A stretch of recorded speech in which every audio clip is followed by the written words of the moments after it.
بسم اللہ الرحمن الرحیم۔ رسول اللہ صلی اللہ علیہ وسلم کی نظر میں دنیا کی حقیقت، فصل سوم، حدیث نمبر 145۔ وعن عمر بن الخطاب رضی اللہ عنہ انه خرج يوما الى مسجد رسول الله صلی اللہ علیہ وسلم فوجد معاذ بن جبل قاعدا عند قبر النبي صلی اللہ علیہ وسلم يبكي فقال ما يبكيك؟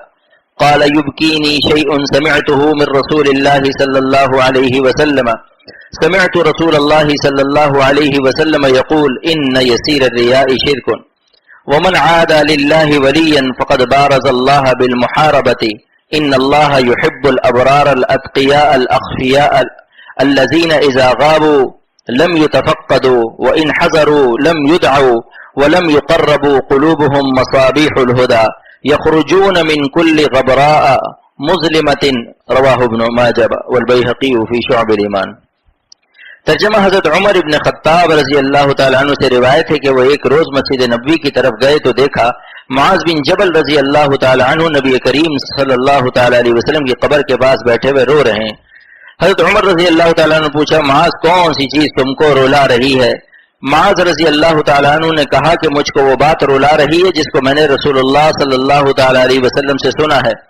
میں نے رسول اللہ صلی اللہ تعالیٰ علیہ وسلم کو یہ فرماتے سنا ہے کہ تھوڑا سا ریا بھی شرک ہے، اور یہ کہ جو شخص اللہ کے دوست سے دشمنی رکھے یعنی اپنے قول و فعل سے اس کو اذیت پہنچائے اس نے گویا اللہ سے جنگ کی اور مقابلہ کیا، اور جو شخص اللہ سے مقابلہ کرے گا تباہ و رسوا ہوگا۔ اللہ تعالیٰ نیکوکاروں، پرہیزگاروں اور ان مخفی حال کے گمنام لوگوں کو پسند کرتا ہے کہ جب وہ نظروں سے غائب ہوں تو ان کو پوچھا نہ جائے، اور جب موجود ہو تو ان کو بلایا نہ جائے، اور بلایا جائے تو پاس نہ بٹھایا جائے۔ ان لوگوں کے دل چراغ ہدایت ہیں کہ اس کے نور سے راہ راست پائی جاتی ہے، اور یہ لوگ ہر تاریک زمین سے ظاہر و پیدا ہوتے ہیں۔ تشریح: شرک سے مراد شرک عظیم یا ایک نوع شرک سے ہے، یعنی وہ نہایت پوشیدہ ہے اور بہت کم لوگ اس سے سالم رہتے ہیں، یعنی اقویاء بھی چجائے کے ضعفاء۔ پس یہ منجملہ اسباب گریہ سے ہے، اور سبب گریہ دوسرا اولیاء کو ایذا دینا ہے، اور اکثر اولیاء پوشیدہ ہیں، جیسا کہ حدیث میں ہے کہ اولیائی تحت افنائی لا یعرفہم غیری۔ ترجمہ: اولیاء میرے عرش کے صحن کے درمیان ہیں، ان کو میرے علاوہ نہیں پہچانتے ہیں دوسرے، اور انسان بدزبانی سے خالی نہیں۔ تو ہو سکتا ہے کہ بدون ارادہ بعض اولیاء کی شان میں گستاخی ہوئی ہو اور ان کو اذیت ہوئی ہو، اور من عاد لی ولی کا وبال آ پڑے۔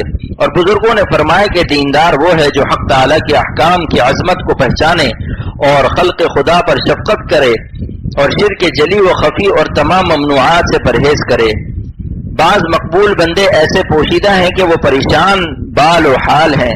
روایت ہے رب اشعث اغبر لا يعبأ به لو اقسم على الله لابره۔ ترجمہ: بعض بندے پراگندہ بال غبار آلود ہیں اور لوگ ان کی پرواہ بھی نہیں کرتے، یعنی مخلوق میں بے قدر و منزلت ہوتے ہیں، مگر وہ اللہ تعالیٰ کے نزدیک ایسے درجے کے مقبول ہوتے ہیں کہ اگر وہ قسم کھا لیں کسی بات پر تو اللہ تعالیٰ اس کو سچا کر دیتے ہیں۔ خاکساران جہاں را بحقارت منگر، خاکساران جہاں را بحقارت منگر، تجھے دانی کے دری گر سوارے باشد، تجھے دانی کے دری گرد سوارے باشد۔ ترجمہ: دنیا کے خاکساروں کو حقارت کی نظر سے مت دیکھو، تجھے کیا خبر کہ اس گرد و غبار میں در شاہ سوار پوشیدہ ہو۔ ان کو چراغ ہدایت فرما کر اس حدیث سے بتا دیا گیا کہ خالی خاکساری اور فقیری اور خواری بے اختیاری میں یہ فضیلت نہیں جب تک کہ تقوی اور نورانیت باطن میں نہ ہو۔ حق تعالیٰ فرماتے ہیں ان اولیاؤہ الا المتقون۔ ترجمہ: اور نہیں ہے ولی اس کے مگر پرہیزگار بندے، پس غیر متقی ہرگز ولی نہیں ہو سکتا۔ حدیث نمبر 146۔ وعن شداد بن اوس قال سمعت رسول اللہ صلی اللہ علیہ وسلم يقول من صلى يرائي فقد اشرك ومن صام يرائي فقد اشرك ومن تصدق يرائي فقد اشرك رواہ احمد۔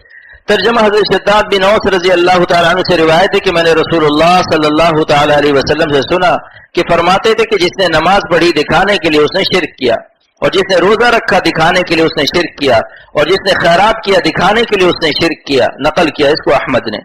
تشریح: یعنی جو عمل دکھانے کے لیے کیا جاوے وہ شرک خفی ہے، اور شرک جلی بت پرستی کرنا ہے۔ مشائخ سے منقول ہے ما منعک من اللہ فہو وثنک۔ ترجمہ: جو چیز تجھ کو روک دے اللہ سے یعنی اللہ کی اطاعت سے وہ تیرا بت ہے۔ حدیث نمبر 147۔ وعن معاذ بن جبل رضي الله عنه أن النبي صلى الله عليه وسلم قال يكون في آخر الزمان أقوام إخوان العلانية أعداء السريرة فقيل يا رسول الله وكيف يكون ذلك قال ذلك برغبة بعضهم إلى بعض ورهبة بعضهم من بعض. ترجمہ حضرت معاذ بن جبل رضی اللہ تعالیٰ عنہ سے روایت ہے کہ نبی کریم صلی اللہ تعالیٰ علیہ وسلم فرمایا آخری زمانے میں چند قومیں ایسی پیدا ہوں گی جو ظاہر میں دوست ہوں گی لیکن باطن میں دشمن. پوچھا گیا یا رسول اللہ یہ کیوں کر ہوگا؟ فرمایا اس طرح ہوگا کہ ان میں سے بعض سے غرض و لالچ رکھیں گے اور بعض سے خوف زدہ ہوں گے. تشریح یعنی اغراض دنیاوی کے سبب دوستی رکھیں گے، جب غرض نہ ہوگی بیگانہ ہوں گے، اور غرض متوقع نہ پوری ہونے سے دشمن ہو جاویں گے. خلاصہ یہ کہ نہ ان کی محبت اللہ کے لیے ہوگی نہ ان کا بغض اللہ کے لیے ہوگا. پس اس زمانے میں نہ مخلوق کی محبت کا اعتبار ہوگا نہ مخلوق کی عداوت کا اعتبار ہوگا، کیونکہ ان کی محبت و عداوت کا تعلق اغراض فاسدہ اور مقاصد قاصدہ سے ہوگا.